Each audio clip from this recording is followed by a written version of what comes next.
Zabolo. Oh là là. Vous n'aviez pas ajouté le carburant alors? On a acheté. Oh là là.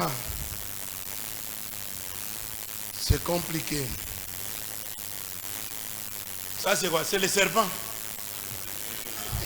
Qu'est-ce qu'il nous veut? Alingeli bisoni. Qui nous laisse parler? Atika bisoto loba. Nous parlons de notre Dieu.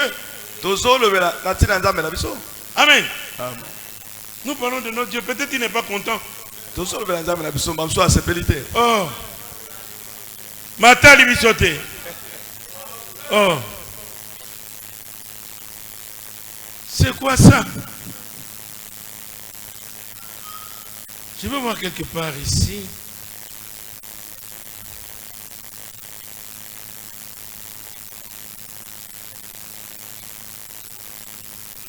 Suivez-moi. C'est Josué 22, 7. Il dit Moïse avait donné à une moitié de la tribu de Manassé un héritage en Basan. Apesaki libula moko na basana kuna na ndambo na bana ya Ephraim. Et Josué donna à l'autre moitié un héritage auprès de ses frères en deçà du Jourdain. Ngambo mosusu yoso apesaki bango libula plutôt na ko penina en deçà du Jourdain à l'Occident. Lorsque Josué les renvoya vers les tentes et les bénit. Vous êtes avec moi? Cette montagne de Basan était habitée par des peuplades qui ne priaient pas Dieu. Ce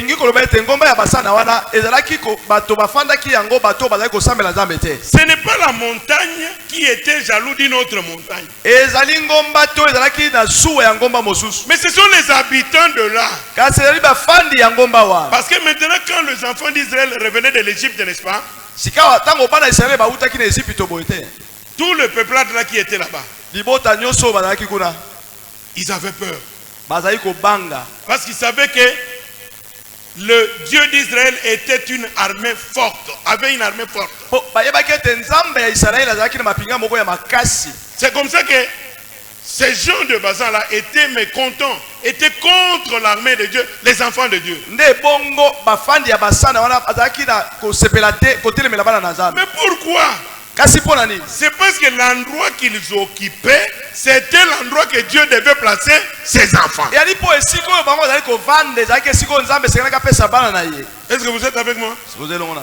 C'est la même chose avec notre pays ici. Les gens qui viennent, vous leur donner l'hospitalité, restez ici. Et vous leur donnez, ils restent là-bas. Quelques temps après, ils commencent à combattre les autochtones. Pourquoi? C'est vous qui habitez les terres de ces gens-là. C'est la même chose ici. Ils habitaient des terres que Dieu avait allouées à ses enfants.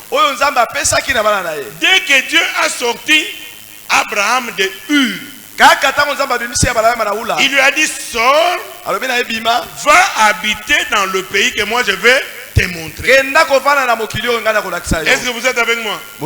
C'est tout comme toi aussi. Quand tu es sorti du monde, ce n'était pas pour que tu puisses continuer à demeurer dans le monde. C'est pour entrer dans le pays que Dieu te montre. Et aujourd'hui, ce pays, c'est la parole. Ce n'est pas n'importe quelle parole, mais c'est la parole révélée. C'est le message de l'heure qui doit te préparer à attendre ton sauveur. Qui comprend cela? Et c'est comme ça que pendant que les enfants d'Israël venaient, une partie de Manassé savait déjà que nous, notre occupation, c'est Basan. Alléluia. Oh mon Dieu. Maintenant, personne ne peut poser la question, Dieu habite-t-il une montagne? Non.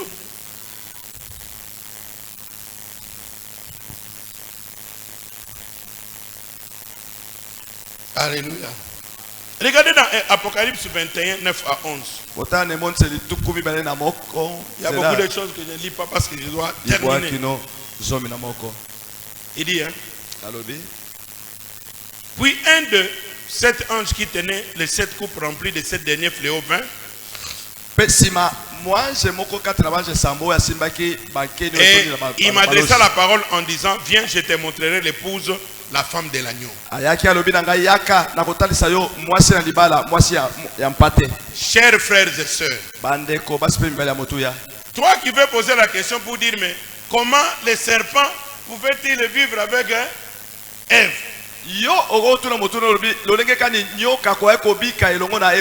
Maintenant ici,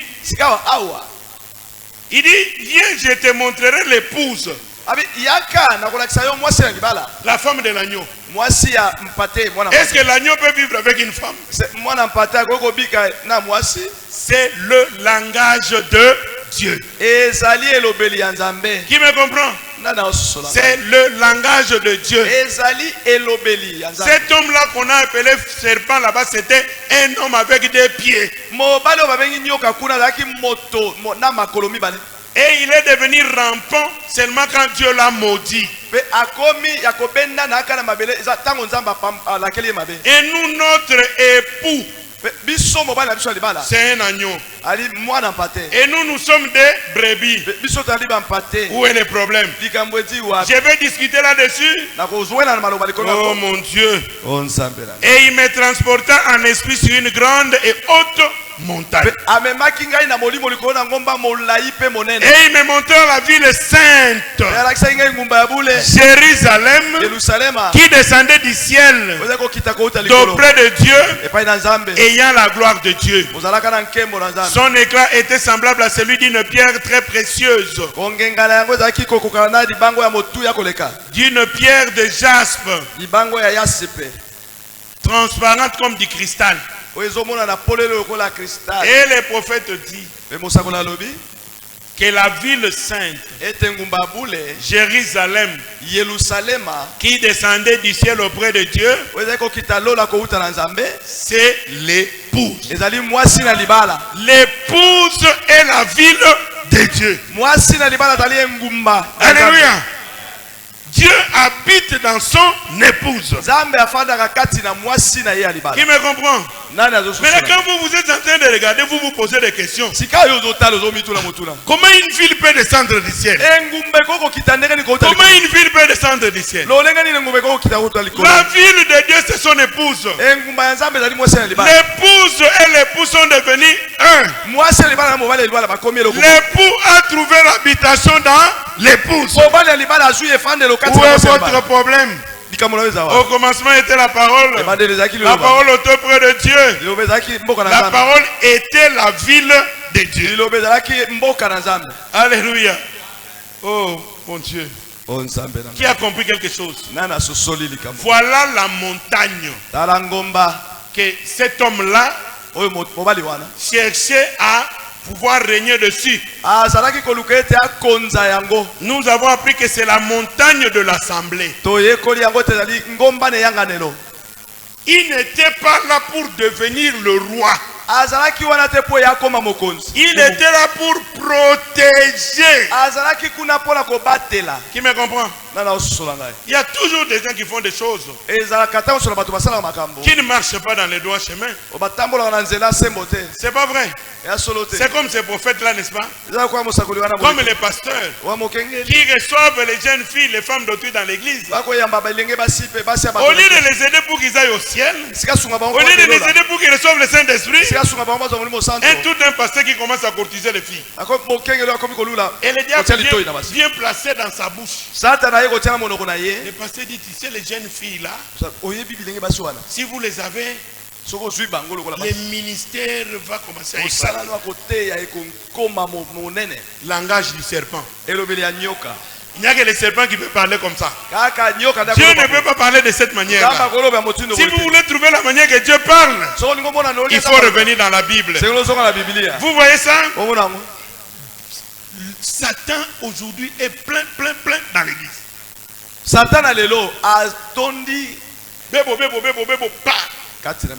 avec des serviteurs, avec des brebis, avec tout le monde. Aujourd'hui, nous avons tout un tas de serviteurs qui courent derrière l'argent, qui courent derrière les richesses. Pour les richesses, ils peuvent négocier avec n'importe qui. Ce n'est pas en cela que consiste l'œuvre de Dieu. L'œuvre de Dieu consiste à prendre le peuple de Dieu et à l'amener au ciel. Que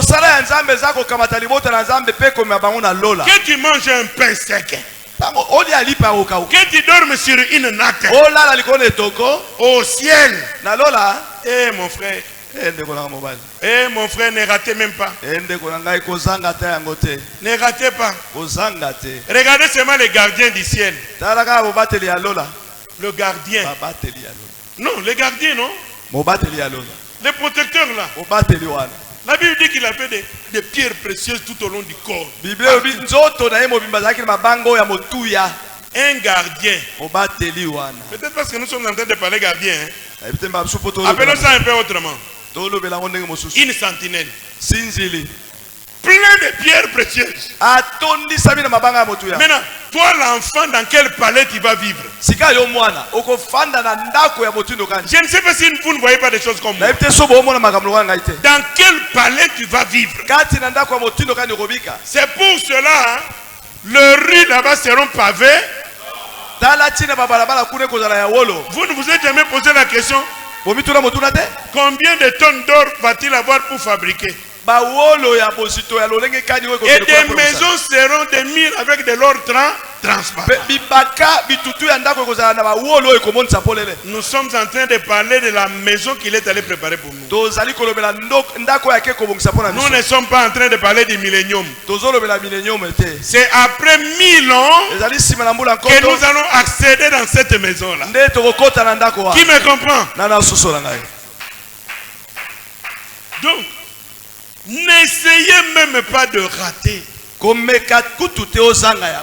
quand vous voyez dans la Bible, on dit, oh, il voulait se lever au-dessus de la montagne. Tu es en train de suivre ça comme un géographe. C'est pas la géographie. Il faut entrer dans la révélation de Dieu et comprendre comment ces choses se font. Qui a compris quelque chose? C'est pour cela, les enfants de Dieu doivent toujours être plus hauts. Très très très haut. Notre vie doit être au-dessus. Il y a encore bien des choses que je n'ai pas lues ici. La vie d'un enfant de Dieu, c'est dans les hauteurs. Sortez de la petite vie basse là. Vous comprenez un peu ça? Dieu n'avait pas donné droit à Lucifer de dominer sur la montagne de Dieu.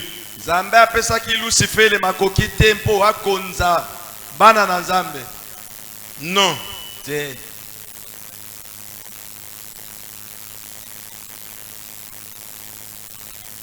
Un instant. J'ai fini, hein? J'ai fini.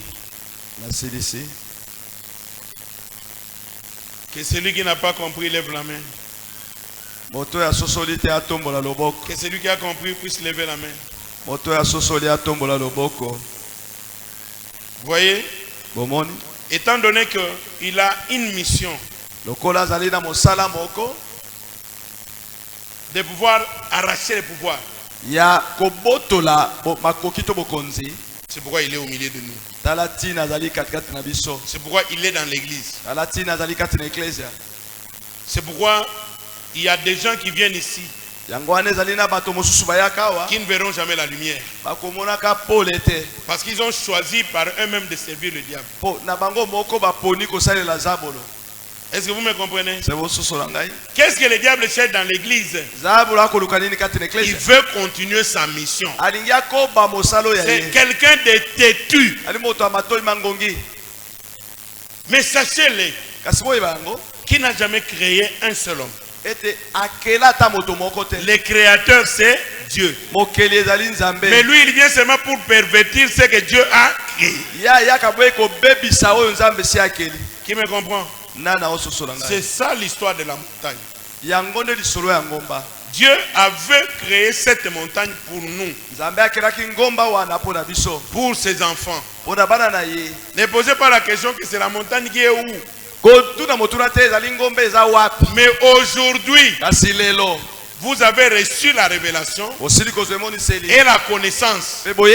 Pourquoi à chaque moment que Dieu apparaissait à Moïse, il l'appelait sur la montagne? Tu peux recevoir la révélation que même la ville sainte, la ville carrée qui sortira de la terre, sera toujours sous la forme d'une montagne. Et qui va siéger là-bas au-dessus, c'est Christ lui-même qui sera la lumière de cette ville. Là où il n'y aura ni jour ni nuit. Il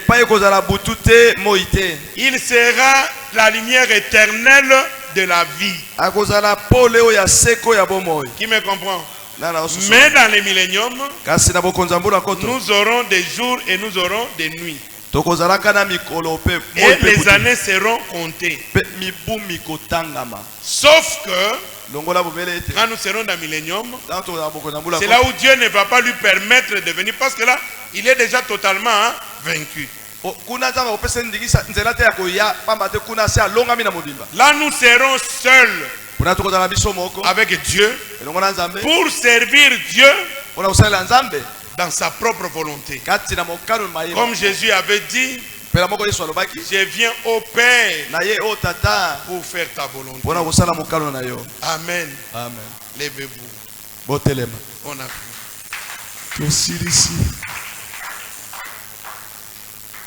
Vous savez, quand on parle de lui, il n'aime pas vraiment. Il a voulu nous couper le courant pour rien. Maintenant, je vous demande de prier chacun de vous. Le monde ici appartient à Dieu. C'est Dieu le créateur. Parlons de lui. Que personne ne nous dérange. Priez le Seigneur. Je sais ce que le sang. Je sais ce que le sang pour moi. Lorsque j'étais perdu, à la croix il mourut. Je sais ce que le sang pour moi. Lorsque j'étais perdu, à la croix il mourut. Je sais ce que le sang pour moi. Et son sang est la vie. Et son sang est la vie pour moi. Tous les péchés lavés, le salut est acquis. Et son sang est la vie pour moi. Tous les péchés lavés, le salut est acquis. Et son sang est la vie pour moi. Si Christ n'était pas mort, si Christ n'était pas mort pour moi, je serais toujours errant, aidé en paradis. Oh, si Christ n'était pas mort pour Oui, moi j'essaierai. Je serai toujours errant, et n'ayant pas la vie. Oh, si Christ n'était pas mort pour moi. Dieu notre Père Céleste, si tu n'étais pas mort pour nous, Seigneur, nous serions toujours errants. Nous n'aurions pas pu avoir la vie. C'est pour cela que nous te disons merci, Seigneur. Merci pour ton amour. Merci pour ta grâce. Merci pour ta miséricorde. Seigneur, aujourd'hui, nous venons d'apprendre que tu nous as réservé une belle place sur la montagne.